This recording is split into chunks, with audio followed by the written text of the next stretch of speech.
Hello and welcome to Secrets of Organ Playing podcast.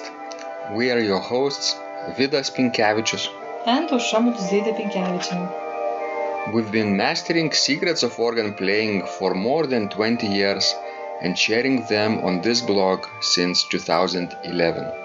On this show, which we create from our home in Vilnius, Lithuania, we strive to help you grow in every area of organ playing, including practice, technique, repertoire, sight reading, hymn playing, improvisation, composition, music theory, harmony, and many others. Our hope is to help you become a complete musician, or what we call as total organist, a program which we have created to help you reach your dreams faster than you would do on your own. If you are new here, we invite you to subscribe to receive free updates of this blog at organduo.lt. By subscribing, you will also receive free video how to master any organ composition and 10-day organ playing mini course. And now let's go to the podcast for today. Hi guys, this is Vidas. And Aušra. Let's start episode 283 of Secrets of Organ Playing podcast. This question was sent by William. He wrote, "Hello again. Question. I'm working on some choral preludes from Orgelbuchlen by Bach. When there is a melody separated from left hand and pedal, do you articulate all of the parts? Thank you, William." Let's imagine if I understand this question correctly. What's your idea, Aušra, about the situation? Well, of course you have to articulate all parts. Because that's what Baroque music does. You need to play them articulately. When there is a melody separated from left hand and pedal. He means like for example, choral, like when we're in Höchsten Notensein, for example. Ornamented cantus. Yes, when you have ornamented cantus firmus, most often it's in the right hand. Sometimes you could have it in the left tenor, in the left hand, in more advanced chorales. But yes, you need to articulate all parts. And I see why he has this question, right? Because if the top voice is so important and melodically ornate and beautiful, maybe he thinks that this is the voice he needs to articulate, and other parts are not that important, like accompaniment. What I'm thinking is more of playing with 4 different instruments, right? How about cantus firmus playing with, I don't know, oboe, then maybe alto with violin, tenor with viola, could be, and then the bass with what? Bassoon, let's say, or cello, right? Even doubled with the double bass. So all those different instruments should do some kind of articulation, Aušra, right? Yes, that's right. Because they're doing dialogue and duets with each other and commenting on each other's musical ideas.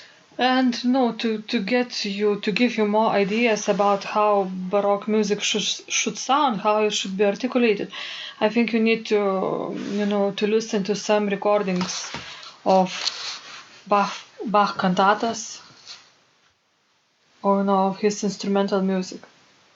There are so many nice recordings on the YouTube that could give you, a clearer idea how things worked in Baroque time. And then you will see that, each voice is important.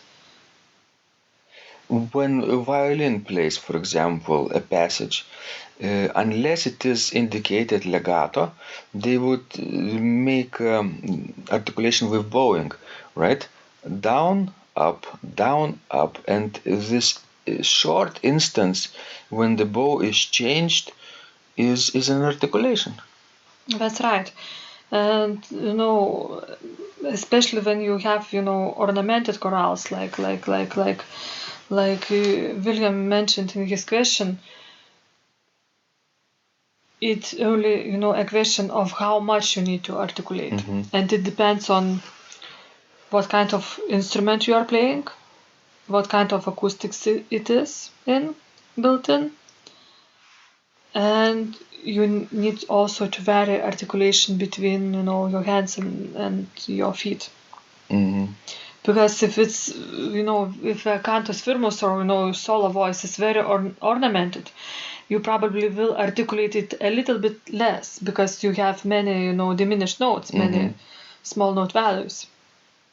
And of course, you will play that voice a little bit more legato, but not legato, still, quasi-legato. People downstairs will think it is legato, Yes. but upstairs you will make articulation. That's right. And then probably, the bass line and your left hand, you will have to articulate a little bit more. Because they're moving in longer note values. Sure. And especially, bass line, because obviously you will be using 16-foot stop in the pedal. And the bass usually moves in 8 notes that way. And imagine cello playing with different bowing, right, left, right, left. That's also articulation for each and every 8 note. And then, for example, if you are imitating a wind instrument like oboe, it's done with tonguing too. That's right, yes. Taka taka taka taka, with trumpets, I don't know, or with oboe. Also something similar. Baroque articulation was called ordinary touch, and it was so common that people or composers didn't even notate on the Sure, score. because it was a common tradition and everybody, knew it. What they did notate is when articulation was different, like legato or staccato. Yes, those few places where you have to play legato, they will be indicated in the score. Right, but check if the score is original, not edited, in modern times. Well, and I don't think that in modern times many editors uses legato in Baroque music. I think this was common in a period of, late 19th century and the early 20th century. Right. Yes. So those are the most, dangerous editions to look at. Excellent question that William has sent, right, Osha? Yes. I would never even think about it myself, that these kind of questions could arise, but it's fascinating. It's truly fascinating. You know what is self-understandable for us? Like second nature. For a lot of people who haven't played for 25 or 30 years like we are doing, it's really a mystery sometimes. A secret. So secrets of organ playing, that's what we are revealing. Yes, and actually this kind of question, makes you to look at the various issues in a different angle, in a different light, and a different perspective, and it's fascinating. This organ technique book by George Ritchie and George Stauffer that we so often recommend and use in our teaching.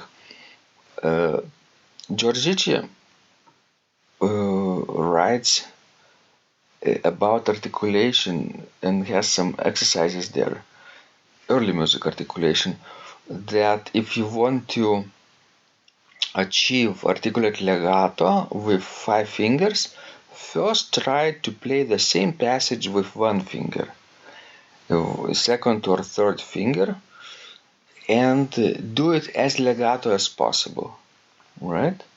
It should not sound like too detached. Instead, aim for a singing manner, cantabile manner, as legato as possible with 1 finger, and then try to repeat the same thing with 5 fingers. Normal fingering. That's your articulate legato. That's a good exercise that you are telling, everybody needs to try it. And from my experience with my students, and probably with myself long time ago, I could see that when you are starting to learn Baroque articulation, first of all, you are playing everything too legato because it's hard for you, to articulate each note. And after that, it comes sort of, the second step when you are playing everything separately, but, your articulation is too short, everything sounds almost staccato and sort of almost, unmusical and very unnatural. And after this one, you sort of start beginning to regulate everything. Mm-hmm. And then it becomes, as it should be. Neither too short, nor too long. So the first step is to play too legato, the second step is too detached, and the third step is sort of in the middle. And it's sort of very hard, to overcome each of this, step. Mm-hmm. You cannot jump right away to, the last one. What's the next level after you have mastered this? Well, I don't know. Now, today, you are not even thinking about that when you're sight reading, even, right? Yes. What do you think about instead? When you think in general more, about the meaning of a piece, about structure, about all those things. About how the pieces put together. Yes. Harmonies. Yes, and if it's, choral-based work, you think more about text painting, about all those Baroque rhetoric figures. Right. About instrument that piece originally was composed on. Interesting. So each level of advancement has its own advantages and disadvantages and shortcomings and also benefits. Remember, we also have to cultivate beginner's mind in order to understand how other people feel. And sometimes we forget how we started, right? I remember that articulation was a mystery to me for I don't know how many years, at least probably 5 years. At least probably when we met Pamela in Michigan. Yes, and for me it was really mystery until I tried, a pedal clavichord. Mm-hmm. I think that pedal clavichord finally, taught me to articulate. Mm-hmm. And that was in Sweden in 2000. Yes, because, sometimes you can cheat on the organ, actually. And, cover things up while playing the organ, but you cannot do it when you play a clavichord.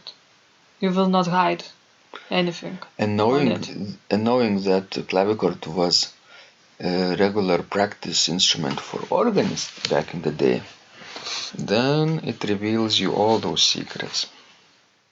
So, Osha, final advice for everybody listening.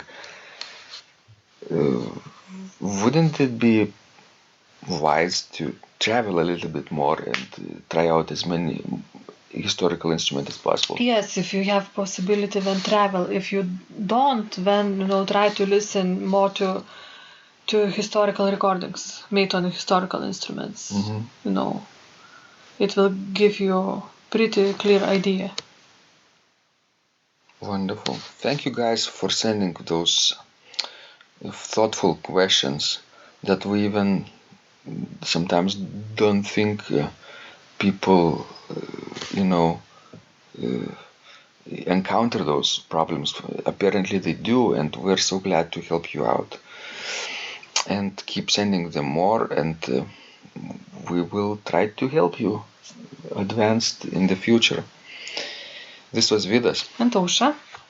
And remember, when you practice, miracles happen.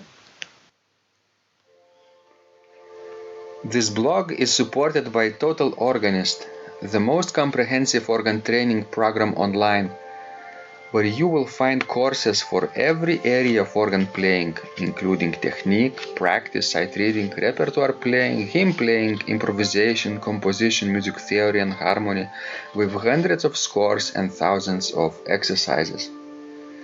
Here is what some of the students are saying.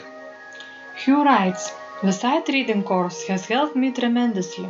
Thank you very much for your essays, courses, and all your help." Robert writes, I found the fingerings, registration ideas, and general comments to be excellent. John writes, "I have found your download very helpful. It was really excellent. I have watched some of your teaching videos, and when I read your instructions, I tried to imagine you were teaching me. You may feel disappointed that I am 2-3 days behind, but I am a slow learner, and I have committed to taking the time to get it right as you say.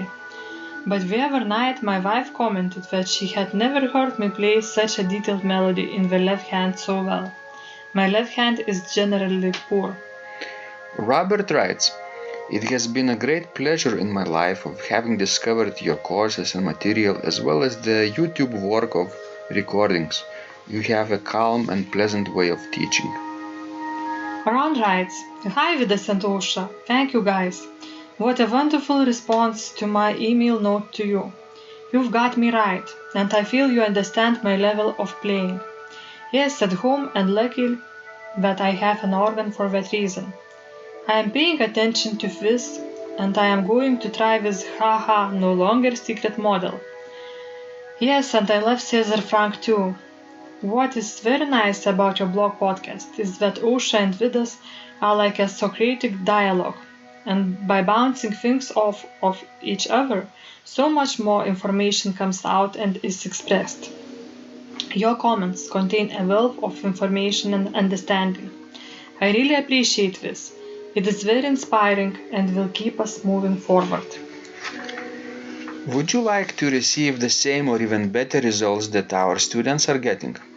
If so, join them at organduo.lt/total-organist. And of course, you will get the first month free too. You can cancel anytime. Also, if you haven't yet subscribed to receive free updates of this blog, make sure you do that at organduo.lt. By subscribing, you will also receive free video, how to master any organ composition, and 10-day organ playing mini course. This was Vidas.